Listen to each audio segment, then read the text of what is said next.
अस्सलाम वालेकुम। मेरा नाम जाहिद है। आज हम मैथ पढ़ेंगे क्लास 7 का। क्लास 7 में जो सबसे पहला चैप्टर आता है उसका नाम है सेट्स। हम सेट्स को स्टार्ट करते हैं। हमने क्लास 6 में सेट्स को पढ़ा है और इसको थोड़ा रिकॉल करते हैं, जिसमें है सेट्स। सेट्स किसे कहते हैं? Collection of well defined object. जितने भी ऑब्जेक्ट्स हैं उसको वेल डिफाइन किया जाए और उसको कलेक्ट किया जाए ग्रुप की शक्ल में, तो हम उसको सेट कहते हैं। For example set of flowers हो सकते हैं, सेट ऑफ बुक्स हो सकते हैं, जो हम क्लास 6 में पढ़ चुके हैं। नोटेशन ऑफ सेट को हम किस तरह से नोटेशन देते हैं, इसको किस तरह से रिप्रेजेंट करते हैं, capital A, capital B, capital C, capital D, इसी तरह से वाई जेड तक। हम एग्जांपल देते हैं। हमारे पास एक सेट है, सेट ए 1 2 3, ये नेचुरल नंबर का सेट है। तो हम इसको नोटेशन किस तरह से रिप्रेजेंट कर रहे हैं, इसको किस तरह से डिनोट कर रहे हैं? कैपिटल ए से, स्मॉल ए से कभी भी इसको रिप्रेजेंट नहीं किया जाता। ना ही किसी भी अल्फाबेट को आप जब लोगे, इसको डिनोट करोगे, तो आपको लाजमी तौर पर कैपिटल अल्फाबेट ही यूज करना है, स्मॉल यूज नहीं कर सकते। इसके बाद बात आती है एलिमेंट्स या मेंबर ऑफ सेट। एलिमेंट्स और मेंबर ऑफ सेट किसे कहते हैं? Objects of set. सेट के जो ऑब्जेक्ट होते हैं उसको क्या कहते हैं? मेंबर या एलिमेंट्स कहते हैं। एग्जांपल देखते हैं। एक सेट है ए 1, 2, 3, इसी तरह से नेचुरल नंबर है। तो यहाँ एक सेट हमारे पास गिवन है। सेट को हमने डिनोट किया हुआ है कैपिटल ए से, और यहाँ मौजूद है 1, 2, 3, और इसी तरह से ये इनफाइनाइट सेट है। यहाँ आपके पास जो ऑब्जेक्ट्स ऑफ सेट का मतलब ये होगा कि इसके जितने भी मेंबर हैं, मेंबर का मतलब है ऑब्जेक्ट्स, एक 1 है, दूसरा ऑब्जेक्ट 2 है, तीसरा ऑब्जेक्ट 3 है, इसी तरह से कंटिन्यूअस है। तो आप इसके मेंबर को क्या कहोगे? ए का मेंबर 1 भी है, ए का मेंबर 2 भी है, और ए का मेंबर 3 भी है। मेंबर एलिमेंट्स आपके पास ये होते हैं। इसके बाद बात आती है belongs to, not belongs to. Belongs to और नॉट बिलोंग्स टू का मतलब ये है कि जब ऊपर हमारे पास एक सेट गिवन है, सेट ए, तो मैं कह सकता हूं कि सेट ए का मेंबर 1 है, यानी A is belongs to 1, A is belongs to 1। इसी तरह से मैं कह सकता हूं ए इज बिलोंग्स टू 2, ये बिलोंग्स टू का सिंबल है। इसी तरह से मैं कह सकता हूं कि A is not belongs to को इस तरह से हम शो करते हैं, not belongs to 0। ये हमारे पास क्या हो गया? ये रिकॉल कर चुके हैं, हम क्लास 6 में पढ़ चुके हैं। Sets, collection of well defined object, notation, इसको कैपिटल ए बी सी से जाहिर करते हैं, और इसके बाद एलिमेंट्स या मेंबर ऑफ सेट, दोनों एक ही चीज के नाम है। एलिमेंट्स भी कह सकते हैं, मेंबर भी कह सकते हैं, यानी ऑब्जेक्ट्स ऑफ सेट, सेट के जो ऑब्जेक्ट्स मौजूद हैं, जितने भी ऑब्जेक्ट्स हैं उसको मेंबर या एलिमेंट्स कह सकते हैं। और belongs to, non belongs to, non belongs. हमारा जो नेक्स्ट टॉपिक है वो है methods of writing set. Set को हम किस तरह से लिख सकते हैं? सेट को हम 3 तरह से लिख सकते हैं, एक टेबुलर फॉर्म में, एक डिस्क्रिप्टिव फॉर्म में, एक बिल्डर फॉर्म में। टेबुलर फॉर्म क्लास 6 में पढ़ चुके हैं, डिस्क्रिप्टिव फॉर्म भी क्लास 6 में हम पढ़ चुके हैं। बिल्डर फॉर्म आपके लिए नई चीज है। टेबुलर फॉर्म यानी हम सेट को किस फॉर्म में लिख सकते हैं? टेबुलर फॉर्म में। हम एग्जांपल देख के चेक करते हैं। एक सेट है जिसको मैं डिनोट किया कैपिटल ए से, और इसके मेंबर हैं 2 3 4 6 8। ये आपके पास इवन नंबर का एक सेट गिवन है। जब भी हम टेबुलर फॉर्म में सेट को लिखते हैं तो उसके लिए लाजमी तौर पर हमारे पास क्या होता है? यहाँ कर्ली ब्रैकेट होते हैं दोनों तरफ, स्टार्ट में भी और एंड में भी। कर्ली ब्रैकेट को ब्रेसेस भी बोलते हैं, और इसके मेंबर को हम सेपरेट करते हैं कॉमा के थ्रू। हर मेंबर को कॉमा देके सेपरेट किया जाता है। तो इस तरह से हमें पता चल जाता है कि टेबुलर फॉर्म को जब भी हम लिखते हैं तो हमारे पास ब्रैकेट मौजूद होती है, जिसे हम कर्ली ब्रैकेट कहते हैं, और इसके हर मेंबर को हम क्या करते हैं? कॉमा के थ्रू सेपरेट करते हैं। और डिस्क्रिप्टिव फॉर्म का मतलब क्या होता है, अब आते हैं डिस्क्रिप्टिव फॉर्म की तरफ। डिस्क्रिप्टिव फॉर्म का मतलब होता है हम क्या करें, सेट को डिस्क्राइब करें, सेट को क्या करें, डिस्क्राइब करें वर्ड्स की शक्ल में। हम क्या करेंगे, इसी सेट को डिस्क्राइब करेंगे वर्ड्स की शक्ल में। तो हमारे पास यहाँ पे देखो गिवन है ए सेट क्या है 2 4 6 8। यहाँ आपके पास जितने भी मेंबर मौजूद हैं, जितने भी ऑब्जेक्ट्स मौजूद हैं, जितने भी एलिमेंट्स मौजूद हैं, हम इसको इवन नंबर कहते हैं। देखो इवन नंबर 2 4 6 8 कितने इवन नंबर हैं, टोटल 4 इवन नंबर हैं। तो हम यहाँ इसको डिस्क्रिप्टिव फॉर्म में कन्वर्ट करेंगे। तो यहाँ क्या होगा, हम ये कह सकते हैं set of first 1 2 3 4 first 4 even number, first 4 यानी स्टार्ट के 4 नंबर, कौन से even number, first set of first 4 even number. हमारे पास क्या हुआ, ये हमने इसको डिस्क्रिप्टिव फॉर्म में बता दिया, set of first 4 even number. तो हमारे पास ये क्या हुआ, डिस्क्रिप्टिव फॉर्म में कन्वर्ट हो गया। टेबुलर फॉर्म को हमने डिस्क्रिप्टिव फॉर्म में कन्वर्ट कर दिया। हम क्या करेंगे, हम बात करेंगे बिल्डर फॉर्म की। तो बिल्डर फॉर्म की बात जब करेंगे तो हम क्या करेंगे, इसी ही सेट को कन्वर्ट करेंगे बिल्डर फॉर्म में, ताकि हमें समझ आ सके। बिल्डर फॉर्म में जब हम कन्वर्ट करेंगे सेट को, तो उसके लाजमी तौर पर क्या होगा, आप क्या करेंगे, इसको डिनोट करोगे ए से, क्योंकि ये ए ही सेट है। हमने क्या कर दिया, इसको ए सेट के साथ इसको ए का नाम दिया, डिनोट किया, और नोटेशन हमें दी ए, इसके बाद ब्रैकेट आती है curly bracket, open curly bracket या ब्रेसेस आप कह सकते हैं। इसके बाद आती है x such that x, इसको इस तरह से पढ़ते हैं x such that x। हमने क्या कर दिया, इसको बिल्डर फॉर्म में कन्वर्ट कर रहे हैं, तो x such that x। अब आगे देखो बेटा क्या होगा, आप क्या करेंगे, बिलोंग्स टू का सिंबल दोगे, क्या दोगे, बिलोंग्स टू का सिंबल दोगे। आप कहोगे ये बिलोंग्स कर रहे हैं, कौन सा, हम इसको कन्वर्ट कर रहे हैं। आप चाहे इससे देख के बता सकते हैं। हम क्या कर रहे हैं, इस सेट को कन्वर्ट कर रहे हैं बिल्डर फॉर्म की शक्ल में। तो बिल्डर फॉर्म की शक्ल में कन्वर्ट करने के लिए हमने क्या कर दिया, इसको नोटेशन दी, ए को रिप्रेजेंट किया, क्योंकि सेट ए था तो हमने ए दे दिया, इक्वल टू का सिंबल दे दिया। इसके बाद हमने ओपन कर्ली ब्रैकेट दे दिया, जिसे हम ब्रेसेस बी कहते हैं। और x such that x, जब भी ये वर्ड ये चीज आती है तो हम समझ जाते हैं ये कौन सा फॉर्म है, बिल्डर फॉर्म है। x such that x belongs कर रहा है, और कौन से नंबर है, ये इवन नंबर है। इवन नंबर को हम रिप्रेजेंट करेंगे e से। कौन से नंबर है, इवन नंबर है। x such that x belongs to even number। Even number कहां से लेके कहां तक है, हमारे पास क्या है, तो हम बता सकते, देखो यहाँ हमारे पास 4 सिर्फ फर्स्ट 4 इवन नंबर है, तो हम वो बात भी नहीं बतानी है। अगर इस तरह से बता दिया जाए x such that x belongs to even number, इसका मतलब ये हुआ कि जितने भी इवन नंबर है वो सब के सब आ जाएंगे। यहाँ जो सेट गिवन है वो सब के सब नंबर इवन नंबर नहीं है, जस्ट फर्स्ट 4 इवन नंबर है। तो हम ये भी बताएंगे फर्स्ट 4 इवन नंबर को किस तरह से यहाँ पे लिखते हैं। तो हम कहेंगे क्या, हम लिखेंगे 2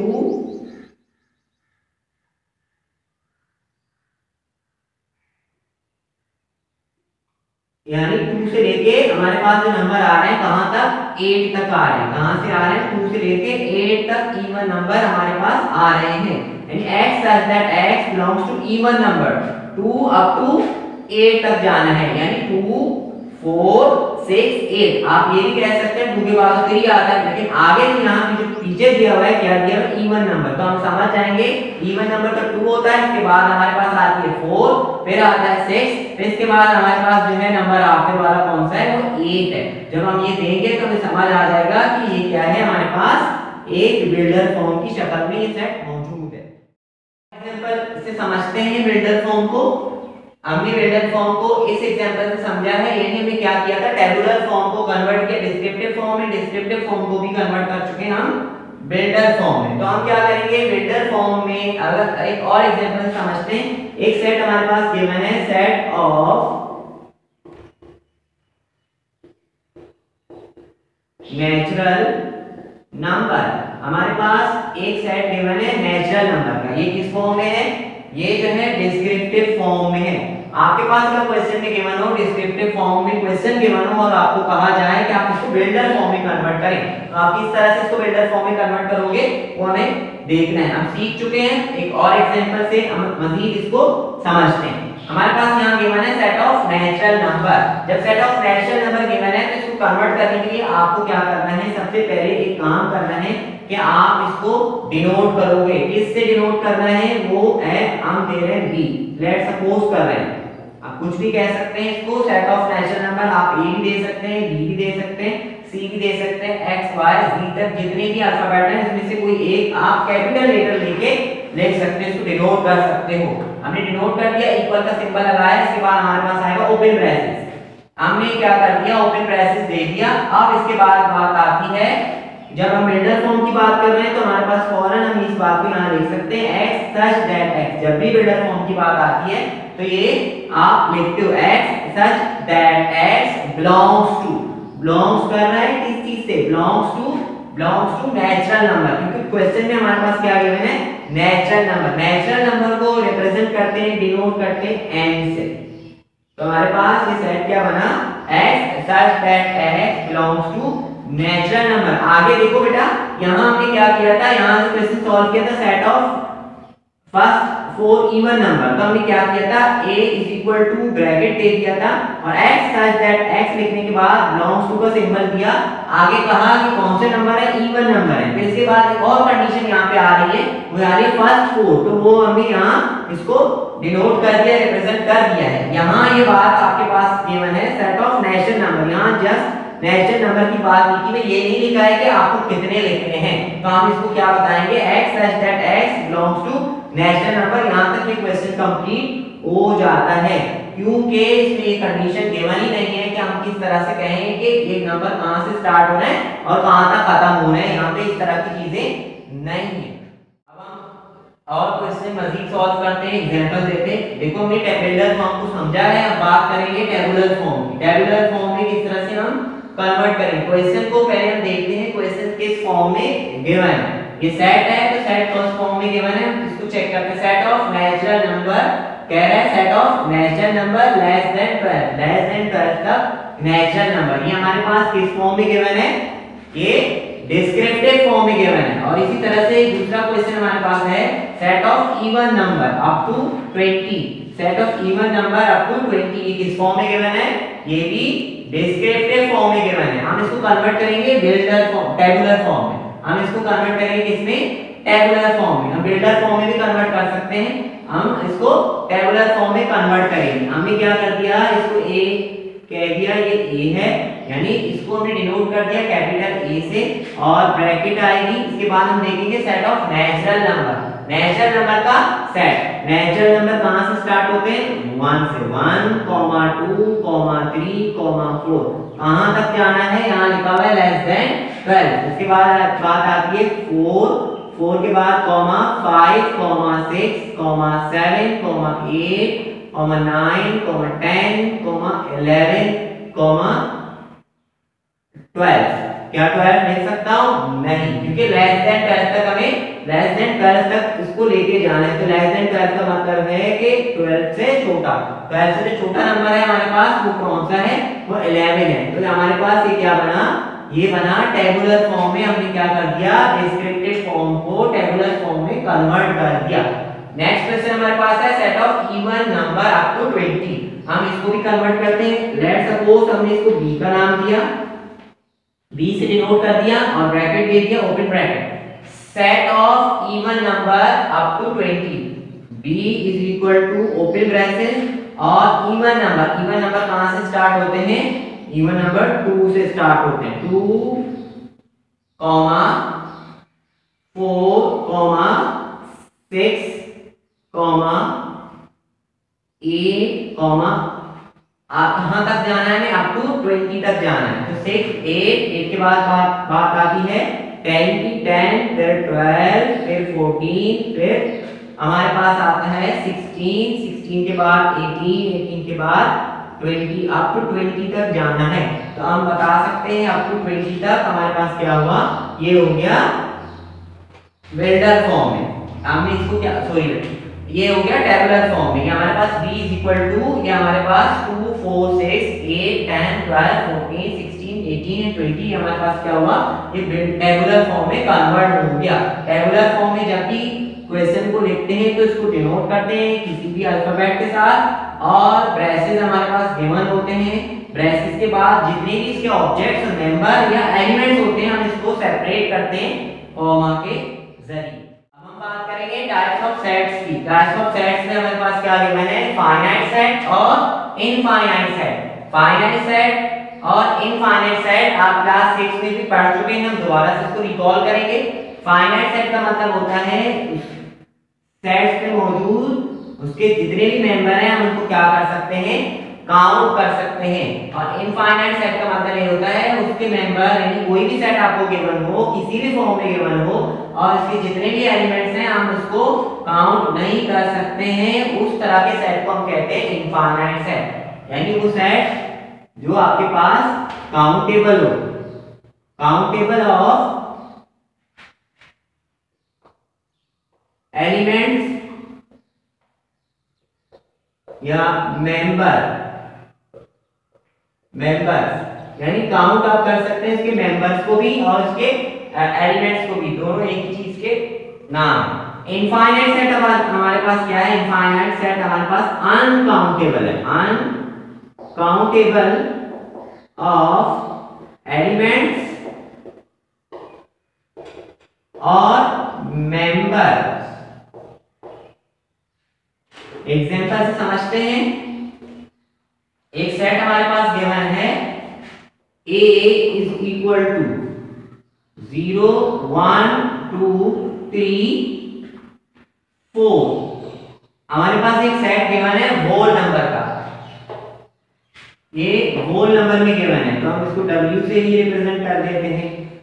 होल नंबर में हमारे पास एक सेट गिवन है, जो सेट हमारे पास है वो टेबुलर फॉर्म में गिवन है 0 1 2 3 4। तो आपके पास यहाँ एक सेट गिवन है वो टेबुलर फॉर्म में गिवन है। हम ये बता सकते हैं ये फाइनाइट सेट है या इनफाइनाइट सेट है।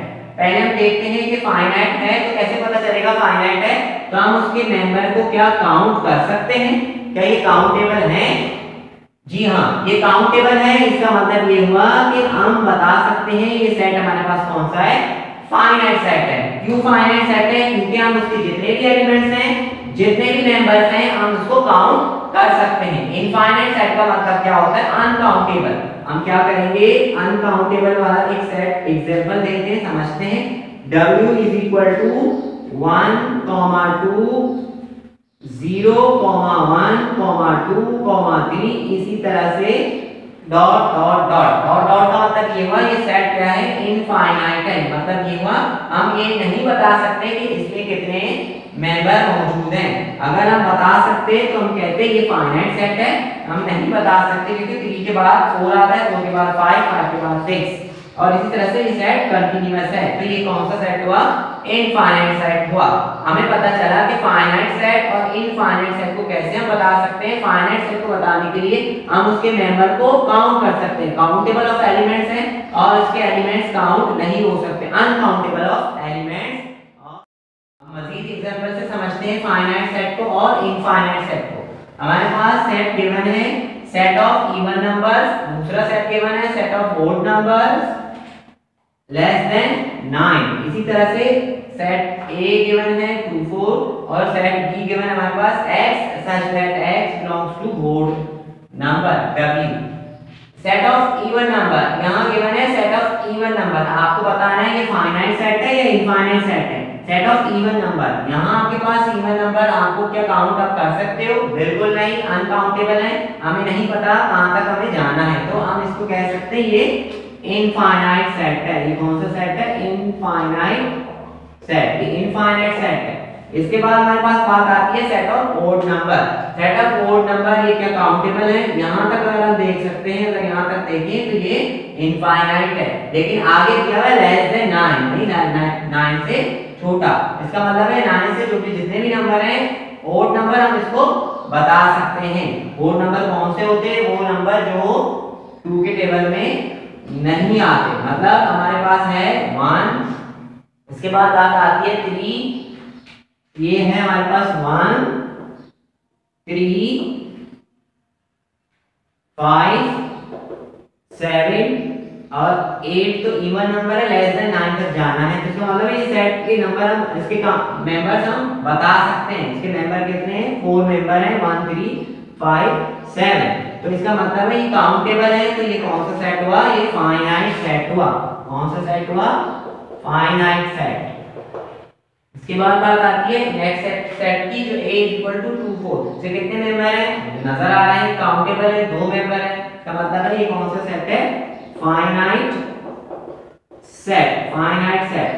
तो नेक्स्ट हमारे पास है b is equal to bracket x such that x belongs to board number. तो यहां कह रहे हैं कि board number x such that x belongs to board number. Board number का सेट, बोर्ड नंबर का सेट। तो बोर्ड नंबर हमारे पास कौन से? 0 से स्टार्ट है और आगे ये नहीं बताया गया है कि कहां तक जाना है। इसका मतलब ये हुआ कि अनकाउंटेबल सेट में हमारे पास आएगा equal set. Equal set, two sets are equal. Two sets are equal if they have exactly the same member. They have exactly the same member. A is equal to braces 1, 2, 3 braces close. B set हमारे पास जो है वह है 3, 1 और 2। Equal set उस set को कहा जाता है, दो सेट्स जब होंगे तब हम इक्वल बता सकते हैं। जब अब दो सेट के दरमियान इक्वल देखना होगा तो हम क्या करेंगे? उसके मेंबर को देखेंगे। मेंबर एलिमेंट्स को कहते हैं, एलिमेंट्स मेंबर सेम होता है। हम सबसे पहले उसके मेंबर को देखेंगे। ये देखेंगे इस सेट में कितने मेंबर मौजूद हैं। इस सेट में हमारे पास 3 मेंबर मौजूद हैं और इस सेट में हमारे पास कितने एलिमेंट्स हैं? कितने मेंबर हैं? 3 एलिमेंट्स हैं, 3 मेंबर हैं। जब यहाँ 3 मेंबर भी हैं और यहाँ पे भी 3 मेंबर हैं तो ये बात हो गई कि ये दोनों के मेंबर जो हैं आपस में इक्वल है। इक्वल के लिए फर्स्ट कंडीशन ये है कि उसके मेंबर क्या होने चाहिए? एग्जैक्टली सेम होने चाहिए। पहला कंडीशन आपके पास ये होगा कि इसका जितने मेंबर मौजूद हो एक सेट में तो दूसरे सेट में भी उतने मेंबर होने चाहिए, मेंबर इक्वल होने चाहिए। दूसरी जो कंडीशन हमारे पास ये आती है कि जो मेंबर यहाँ मौजूद होगा सेट ए में वही मेंबर दूसरे सेट में भी मौजूद होना चाहिए।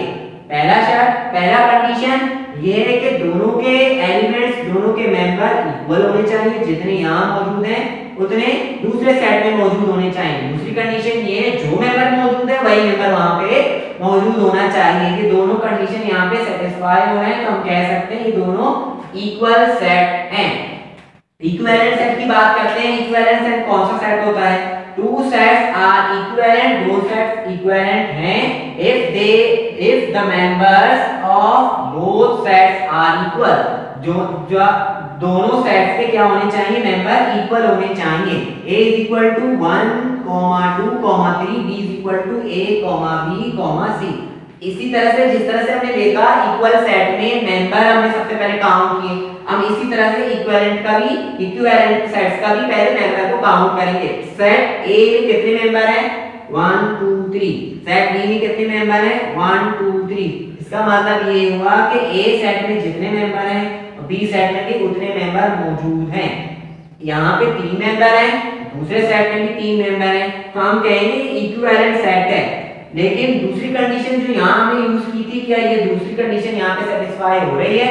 नहीं हो रही। क्यों? क्योंकि इसके जो मेंबर है वो 1, 2, 3 है और एग्जैक्टली सेम मेंबर यहाँ मौजूद नहीं है। तो इसका मतलब ये हुआ कि ये सेट कौन सा होगा? इक्विवेलेंट सेट होगा। हम बात करेंगे डिफरेंस ऑफ टू सेट्स। हमने बात की थी union of two sets, intersection of sets. अब बात करेंगे डिफरेंस ऑफ टू सेट, दो सेट्स का डिफरेंस देखेंगे। एक सेट हमारे पास गिवन है a is equal to braces 1, 2, 3, 4 और braces close. b set given है 2, 3, 4, 5, 6। हमने इन दोनों सेट्स को कंसीडर किया है। सबसे पहले हम डिफरेंस निकालेंगे a माइनस b का। इसको माइनस भी बोल रहे हैं आप, इसको डिफरेंस भी बोलते हैं। a difference b, a minus b, b difference a, b minus a। सबसे पहले हम देखेंगे a माइनस b। तो हम इसको सॉल्व करते हैं।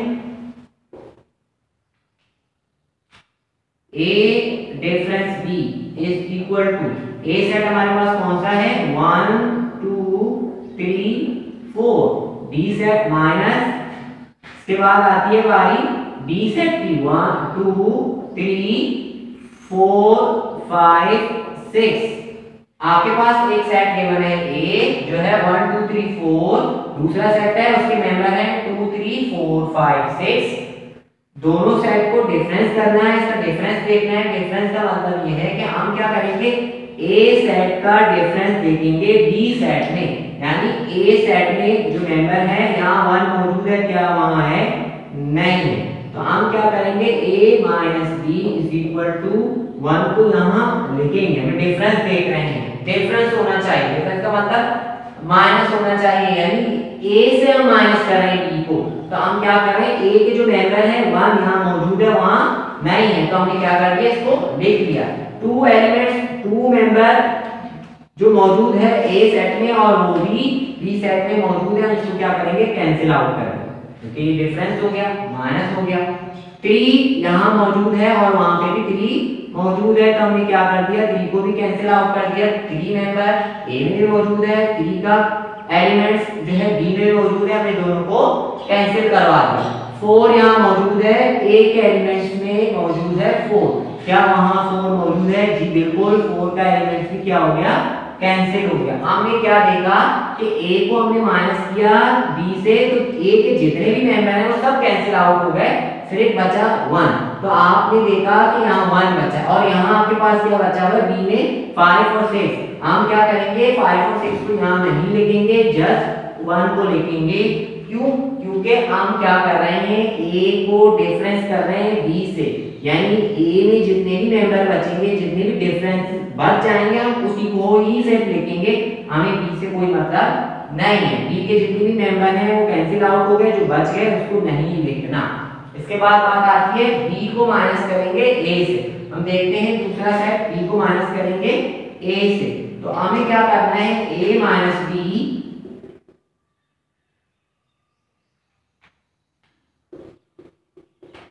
सॉल्यूशन। सबसे पहले हम देखेंगे a minus B is equal to, A set हमारे पास क्या है, b माइनस a। हम क्या कर रहे हैं, b माइनस a, हमारे पास b सेट कौन सा गिवन है, 2 4 2 3 4 5 6। इसी तरह से डिफरेंस और b सेट हमारे पास, a सेट हमारे पास गिवन है 1 2 3 4। हम क्या करेंगे, b को माइनस करेंगे a से, यहाँ हमने माइनस किया था a को, माइनस किया था b से, और दूसरे वाले क्वेश्चन में b को माइनस करेंगे a से। जब देखो b को माइनस करेंगे a से, b minus a equal to, हम देखेंगे डिफरेंस, b में से डिफरेंस देखेंगे a का, यहाँ हम देख रहे थे a में से डिफरेंस b का, और यहाँ हम देखेंगे b में से डिफरेंस a का। यहाँ 2 मौजूद है, 2 मेंबर b में मौजूद है, तो 2 का मेंबर क्या उसमें मौजूद है, a में, जी बिल्कुल मौजूद है, हमने दोनों को क्या कर दिया, कैंसिल कर दिया। इसी तरह से हमारे पास 3 का मेंबर दोनों में मौजूद है, हमने कैंसिल कर दिया, और 4 का मेंबर दोनों में मौजूद है, हमने कैंसिल कर दिया। हम देख रहे हैं b का डिफरेंस, तो b में कितने एलिमेंट्स, कितने मेंबर बाकी रह गए, 5 और 6। हमने क्या कर दिया, 5 और 6 को यहाँ लिख लिया, तो ये हमारे पास क्या आया, b का डिफरेंस a से। ये हो गया हमारे पास b का डिफरेंस a से। यूनियन ऑफ टू सेट्स, और इसके बाद इंटरसेक्शन ऑफ सेट्स की बात करेंगे। एग्जांपल समझते हैं यूनियन ऑफ टू सेट्स। देखो हमारे पास एक सेट गिवन है a इज इक्वल टू 1 2 3 4। दूसरा सेट हमारे पास गिवन है b सेट हमारे पास गिवन है 2 4 6 8। आपके पास ये 2 सेट गिवन है, 2 सेट्स का यूनियन बताना है। हम जब इसको सॉल्व करेंगे तो किस तरह से सॉल्व होगा, a यूनियन, और ये जो चीज है हमारे पास ये क्या है, ये यूनियन को रिप्रेजेंट कर रहा है, यूनियन किसको रिप्रेजेंट कर रहा है, यूनियन को, union a union b, a union b। a का सेट जो हमारे पास गिवन है 1 2 3 4, उसके बाद यूनियन, तो हम क्या करेंगे, यहाँ यूनियन देंगे, और इसके बाद जो है b का सेट क्या है, 2 4 6 8। तो b का सेट हमारे पास क्या हुआ, 2 4 6 8। हम क्या करेंगे, यूनियन करेंगे, दोनों सेट्स के दरमियान यूनियन करेंगे। यूनियन का मतलब क्या होता है, जितने भी मेंबर्स सेट ए में मौजूद हैं, जितने भी मेंबर सेट बी में मौजूद हैं, तो हम इनको क्या करेंगे, ए की जगह पे ले लेंगे। तो हमारे पास क्या है, A union B is equal to bracket, यहाँ देखो ये 1 मौजूद है, उधर नहीं है, लेकिन हमें क्या करना है, दोनों को एक साथ लिखना है। 1 लिख लिया और 2 यहाँ है और वहां पे भी 2 है, तो हम क्या करेंगे, देखो यहाँ पे भी 2 का मेंबर मौजूद है, वहां पे भी 2 का मेंबर मौजूद है। जब भी दोनों सेट में मेंबर मौजूद हो, हम क्या करेंगे, एक बार उस मेंबर को लिखेंगे, 2 बार नहीं लिखेंगे। यानी जितने भी मेंबर मौजूद है सेट ए में, जितने भी मेंबर मौजूद है सेट बी में, उन सबको एक ही जगह पे लिखना है। 1 और इसके बाद बात आती है 2, फिर इसके बाद 3, फिर 4, इसके बाद 5 क्या है, दोनों सेट्स में क्या 5 मौजूद है, नहीं। क्या दोनों सेट्स में 6 मौजूद है, जी 6 मौजूद है। एक सेट में मौजूद हो या दूसरे सेट में मौजूद हो, में से मेंबर चाहिए। इसके बाद 7 की बारी आती है, 7 है, नहीं है। फिर बारी आती है 8 की, 8 है, जी बिल्कुल है, बी सेट में 8 मौजूद है। तो आपने क्या कर दिया, जितने मेंबर यहाँ मौजूद थे, जितने मेंबर यहाँ मौजूद थे, उन तमाम मेंबरों को हमने एक ही जगह पे लिख दिया। जो मेंबर रिपीट हो रहे हैं, जो बार-बार दोनों सेट में मौजूद हैं, तो हम क्या करेंगे, इसको सिर्फ एक बार लिखेंगे। ये हमारे पास क्या हुआ, A union B, A union B. और इसी तरह से हम क्या करेंगे, इंटरसेक्शन को भी समझते हैं। इंटरसेक्शन हमारे पास क्या है, इंटरसेक्शन हमारे पास इंटरसेक्शन ऑफ सेट। हम क्या करेंगे, एग्जांपल देंगे, ए इज इक्वल टू, इसी सेट का ही एग्जांपल लेंगे ताकि हमें समझ आए। 1 2 3 4। और इसी तरह से एक और सेट है, बी सेट, हमारे पास क्या है, 2 4 6 8। तो हमें क्या करना है, इंटरसेक्शन करना है। तो ए इंटरसेक्शन बी, हम क्या कर रहे हैं, इंटरसेक्शन को इस तरह से रिप्रेजेंट करते हैं, इंटरसेक्शन। इसको कैसे पढ़ते हैं, इंटरसेक्शन। एंड की तरह है, लेकिन ये एंड नहीं है, और ये यू की तरह है, यू नहीं है, बिल्कुल इस तरह से बनाना है। ए इंटरसेक्शन बी, तो हम क्या करेंगे, सबसे पहले देखेंगे यहाँ पे कौन सा सेट मौजूद है, ए सेट मौजूद है। तो हम क्या करेंगे, ए सेट में कौन से मेंबर हैं, 1 2 3 4। इसी तरह से हमारे पास हम इंटरसेक्शन लिखेंगे यहाँ पे, क्योंकि हमें इंटरसेक्ट करना है, इंटरसेक्ट लिख लिया। इसके बाद हम क्या करेंगे, बी सेट लिखेंगे। बी सेट में जितने मेंबर हैं वो लिखने 2 4 6 8। बी सेट के मेंबर भी हमने लिख लिए। सेट मौजूद था ए के मेंबर लिखेंगे, इंटरसेक्शन का सिंबल दे दिया। इसके बाद बात आती है बी सेट की, बी सेट के मेंबर भी हमने लिख लिए। हम अब क्या करेंगे, इनको इंटरसेक्ट करवाएंगे। A intersection B is equal to, intersection का मतलब होता है आप क्या करेंगे, to choose a common member on both sets. आपके पास दो सेट्स मौजूद हैं, इसमें क्या करेंगे, कॉमन मेंबर को चूज करोगे। जस्ट कॉमन मेंबर ही लिखना है, यानी वो मेंबर जो इस सेट में मौजूद हो और वही मेंबर दूसरे सेट में मौजूद हो, उसको ही लिखना है, बाकी को नहीं लिखना। हम देखते हैं यहाँ 1 मौजूद है, 1 मेंबर है सेट ए में। क्या सेट बी में 1 मेंबर है, नहीं है, तो हम इसको नहीं लिखेंगे। 2 सेट ए में मौजूद है और 2 सेट बी में भी मौजूद है, तो हम क्या करेंगे, 2 को लिखेंगे, एक बार ही लिखना है। 2 दोनों सेट में मौजूद था, इसलिए हमने क्या कर दिया, इसको लिख लिया। इसके बाद 3 क्या इस सेट में मौजूद है, नहीं मौजूद, तो हम नहीं लिखेंगे, क्योंकि हम इंटरसेक्शन कर रहे हैं। इंटरसेक्शन का मतलब ये होता है कि चूज अ कॉमन मेंबर, तो चूज करेंगे कॉमन मेंबर को ऑन बोथ सेट्स, दोनों सेट में मौजूद होना चाहिए। यहाँ 4 मौजूद है, क्या वहां है, नहीं है। 4 जब यहाँ है और उस सेट, सॉरी यहाँ 4 मौजूद है, वहां पे भी 4 मौजूद है, तो हम क्या करेंगे, 4 को यहाँ पे लिख लेंगे, क्योंकि दोनों सेट्स में 4 मौजूद है।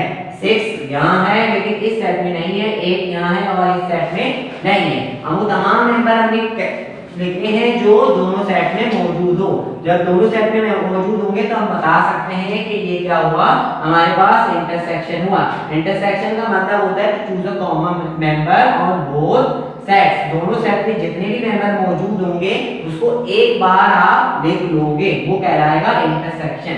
ये एग्जांपल हुई यूनियन ऑफ टू सेट्स की, जिसमें हमने क्या किया था, दोनों सेट्स को लिखा है और दोनों सेट को एक ही जगह पे हमने मर्ज कर दिया, और जो मेंबर दोबारा रिपीट हो रहा है हमने इसको दोबारा नहीं लिखा, जस्ट एक। डिसजॉइंट सेट्स की बात करेंगे। डिसजॉइंट सेट हमारे पास क्या गिवन है, A intersection B is equal to empty set, यानी एक ऐसा सेट जिसमें इंटरसेक्ट लें दो सेट्स के दरमियान जब आप इंटरसेक्शन लें तो उसके जो आंसर आए वो एम्प्टी सेट आए, उसको कोई मेंबर ही ना हो, तो आप उस तरह के सेट को कहेंगे डिसजॉइंट सेट। और वो सेट ओवरलैपिंग सेट कहलाएगा जिसका इंटरसेक्शन में और वो is not equal to empty set हो। एग्जांपल से समझते हैं। एक सेट हमारे पास मौजूद है A इज इक्वल टू 1 2 3 और B सेट हमारे पास गिवन है 6 7 8। तो हम क्या करेंगे, इन दोनों का A यूनियन लेंगे जो हमें आता है, हम यूनियन लेना जानते हैं। तो A सेट हमारे पास क्या है 1 2 इंटरसेक्शन लेना है A intersection B 1 2 3।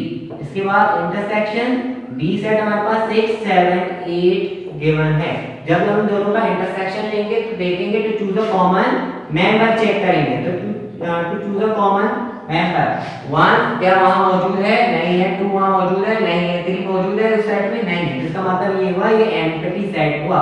Empty set को हम इस तरह से भी रिप्रेजेंट करते हैं और इस फॉर्म में भी लिख सकते हैं। इसको 5 बोलते हैं और आप इसको एम्प्टी सेट भी बोल सकते हो, यानी एक ऐसा सेट जिसका आंसर जब आप इसको सॉल्व करो उसका आंसर ये आए तो इसको कोई भी मेंबर ना हो। जब वो एम्प्टी सेट होगा तो हम कहेंगे कि this set is called disjoint set. और ये सेट कौन सा सेट कहलाएगा, डिसजॉइंट सेट कहलाएगा। अगर ओवरलैपिंग सेट्स की बात करेंगे तो हम इसकी एग्जांपल चेक करते हैं, एग्जांपल देते हैं। A सेट है हमारे पास 1 2 3, B सेट हमारे पास गिवन है 2 4 6। जब हम इनका इंटरसेक्शन लेंगे A intersection B intersection A set 1 2 3 और B सेट हमारे पास इंटरसेक्शन गिवन है B सेट हमारे पास गिवन है 1 2 4 6। जब हम इन दोनों का इंटरसेक्शन लेंगे तो हमारे पास आंसर क्या आएगा 1 क्या वहां मौजूद है दूसरे सेट में, नहीं। 2 मौजूद है जी बिल्कुल, जब मौजूद है तो हम उसके मेंबर को यहां लिख लेंगे और 3 वहां मौजूद नहीं है। इसका मतलब है इसका जो मेंबर है वो क्या है 2। इसका मतलब ये हुआ कि A intersection B is not equal to empty set. Empty set नहीं है क्योंकि इसका एक मेंबर मौजूद है। जब एक मेंबर मौजूद होगा तो इसका मतलब ये एम्प्टी सेट नहीं है। जब एम्प्टी सेट नहीं है तो वो ओवरलैपिंग सेट कहलाएगा। वो क्या कहलाएगा, ओवरलैपिंग सेट। अब हम बात करेंगे कॉम्प्लीमेंट ऑफ सेट। अब आखिरी टॉपिक हमारे पास आ रहा है complement of set. Complement of set की बात करेंगे। कॉम्प्लीमेंट ऑफ सेट का मतलब क्या होता है वो चेक करते हैं, एग्जांपल से ही समझते हैं। हमारे पास एक सेट गिवन है A इज इक्वल टू 1 2 3 4। एक और सेट गिवन है जिसे हम कहते हैं यूनिवर्सल सेट 1 2 3 4 और 10 तक। डॉट डॉट का मतलब ये है यहाँ पे 5 भी है 6 भी है 7 भी 8 भी 9 भी और 10 हम लिख चुके हैं। एक ऐसा सेट A 1 2 3 4, B सेट हमारे पास गिवन है 1, यूनिवर्सल सेट हमारे पास गिवन है 1 2 3 4 डॉट डॉट डॉट 10। तो हम क्या करेंगे, कॉम्प्लीमेंट फाइंड आउट करेंगे। कॉम्प्लीमेंट देखो A का कॉम्प्लीमेंट हमें फाइंड करना है और ये जो सिंबल हमें नजर आ रहा है वो क्या है, कॉम्प्लीमेंट है। वो क्या है, कॉम्प्लीमेंट। कॉम्प्लीमेंट ये सिंबल हमारे पास क्या है, कॉम्प्लीमेंट कहलाएगा। ये सिंबल क्या कहलाएगा, कॉम्प्लीमेंट, यानी A कॉम्प्लीमेंट। अगर यहाँ B सेट होता तो हम कहते B कॉम्प्लीमेंट, या C सेट होता तो हम कहते C कॉम्प्लीमेंट। हमें कॉम्प्लीमेंट फाइंड आउट करना है। कॉम्प्लीमेंट फाइंड आउट करने के लिए हमेशा याद रखें हम क्या करते हैं, यूनिवर्सल सेट से माइनस करते हैं A सेट को। हमें माइनस करना आता है, डिफरेंस निकालना आता है पहले से। हम सिर्फ इस बात को याद रखेंगे, हमें क्या करना है, यूनिवर्सल सेट से माइनस करेंगे A को। अब यूनिवर्सल सेट क्या होता है, यूनिवर्सल सेट वो होता है जो आपके पास सबसे बड़ा सेट होता है। जब भी क्वेश्चन आपके पास गिवन होगा सबसे जो बड़ा सेट होगा वो यूनिवर्सल सेट कहलाएगा। यानी A सेट के जितने मेंबर इसमें मौजूद होने चाहिए। अगर B सेट गिवन हो तो B सेट के सारे मेंबर भी A सेट यूनिवर्सल सेट में मौजूद होने चाहिए। यूनिवर्सल सेट आपके पास गिवन है, हम क्या करेंगे इसको सॉल्व करेंगे। यूनिवर्सल सेट को पहले लिखेंगे 1 2, क्योंकि यूनिवर्सल सेट लिखा हुआ है 1 2 3 4 और इसी तरह से 10 तक। अब माइनस डिफरेंस निकालना है। 1 ए सेट हमारे पास क्या गिवन है 1 2 3 4, डिफरेंस निकालना हम जानते हैं, इसका मतलब ये हुआ कि a complement is equal to, a का कॉम्प्लीमेंट निकालना है, यूनिवर्सल से माइनस करेंगे a को। हम क्या करेंगे चेक करेंगे, देखो यहाँ 1 मौजूद है तो इसमें भी मौजूद है, हमने क्या कर दिया कैंसिल आउट कर दिया। 2 मौजूद है 2 को भी कैंसिल आउट कर दिया। 3 मौजूद है 3 को भी कैंसिल आउट कर दिया।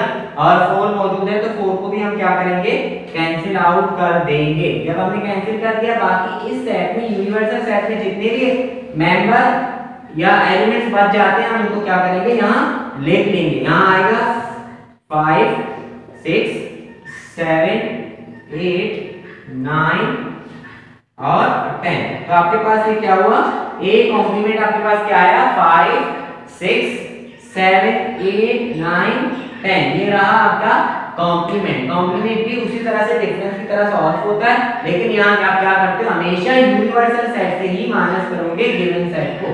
जो भी सेट आपके पास गिवन होगा आप क्या करोगे यूनिवर्सल सेट से डिफरेंस निकालोगे उस गिवन सेट का।